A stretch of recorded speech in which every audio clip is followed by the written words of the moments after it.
DCHP merupakan arsitek protokol berbasis arsitektur klien atau server yang digunakan untuk mempermudah pengalokasian IP address pada suatu jaringan. Nomor 2, subnetting. Jadi subnetting itu teknik memecah jaringan komputer menjadi beberapa jaringan-jaringan kecil. Ini dilakukan pada IP address kelas A, B, dan C. Nah, pada teknik subnetting ini memang dapat memecah menjadi beberapa bagian network, jadi dapat menambah network kecil tapi akan mengurangi host dari tiap jaringan itu. Nah, contoh dari subnetting pada IP kelas A. Contoh network address-nya adalah 10.0.0.0/16. Jadi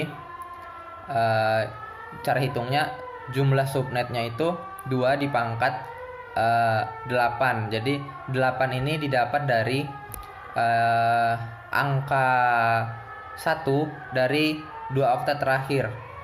Jadi angka satunya ada berapa, itu ditaruh di angka itu jumlahnya. Jadi di angka 8 ini ada angka 1 berjumlah 8. Jadi 2 dipangkat 8 itu 256 subnet.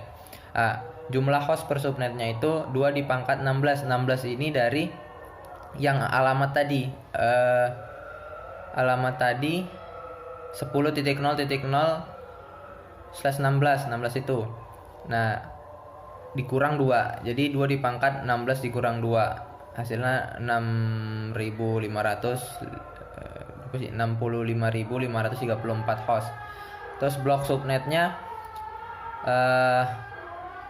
256 dari jumlah subnet tadi dikurang 225. Jadi 1. Jadi jumlah subnet lengkapnya itu 0, 1, 2, 3. Cloud computing. Jadi cloud computing itu sebuah proses pengelolaan daya komputasi melalui jaringan internet agar dapat menjalankan program melalui komputer yang telah terhubung satu sama lain di waktu yang sama. Contoh dari cloud computing itu Google Drive, Gmail, dan Yahoo dan sebagainya. Karakteristik dari cloud computing itu akses jaringannya luas. Terus ada resource pooling. Resource pooling itu maksudnya sumber daya komputasi dari penyedia cloud itu harus memenuhi banyak pelanggan dan bersifat dinamis tergantung kebutuhan mereka. Terus layanannya terukur. Jadi layanan sistem cloudnya ini, layanan ini dapat dimonitor dan dapat mengoptimalkan penggunaan sumber daya terhadap layanan tersebut. Lalu ada elastisitasnya cepat, itu kapasitasnya bersifat fleksibel tergantung kebutuhan dari penggunanya. Terus ada on demand service, itu maksudnya pengguna cloud itu dapat mengatur sendiri layanan yang dipakai sesuai dengan kebutuhan dia. 4. Langkah-langkah apa saja yang digunakan untuk membangun firewall. Jadi yang pertama, mengidentifikasi bentuk jaringan yang dimiliki. Artinya kita mengetahui dulu topologi dan protokol jaringan yang dipakai, itu dapat memudahkan untuk mendesain firewall yang dibuat.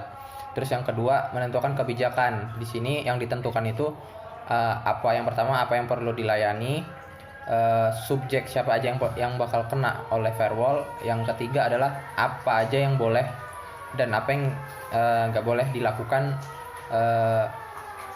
Itu dibuat di dalam konfigurasi.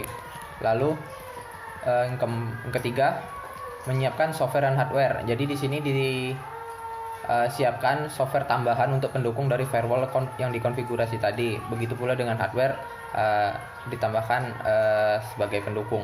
Lalu yang keempat, melakukan tes konfigurasi. Di sini dilakukan uji coba dari firewall tadi yang telah dibangun.